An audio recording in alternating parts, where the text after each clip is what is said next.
I want you to think of your life before you came to faith in Jesus Christ, where you just lived your life on earth, where you did what you did, but you never understood the importance of being born again, and you never understood the importance of receiving the outpouring and the baptism of the Holy Spirit. We see in Acts chapter 2, in verses 1 to 4, it says, on the day of Pentecost, all the believers who were meeting together in one place. Who were together in one place? All the believers, the followers of Jesus Christ. Now, it's very critical for us to remember that they were together in one place.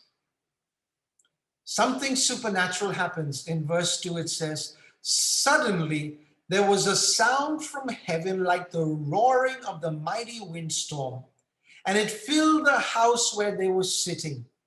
Then what looked like flames or tongues of fire appeared and settled on each of them. And every person was filled with the Holy Spirit. I'm going to pause a little bit. It reminds us that every person was filled with the Holy Spirit, and they began speaking in other languages as the Holy Spirit gave them this ability. I said to you, the Hebrew word ruach means the breath, the wind, the Spirit of God. And the corresponding Greek word is pneuma. And both these words are used in passages referring to the Holy Spirit throughout the Bible. And there's hundreds of references to the ruach and the pneuma of God at work in our lives. We see at the time of creation, it says, the Spirit of God was hovering over the waters. We see when God created Adam from the ground, it says he breathed life into Adam and he came into existence.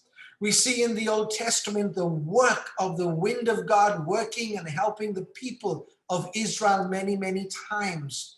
We also see where Job talks about the Spirit of God being the very breath of his life.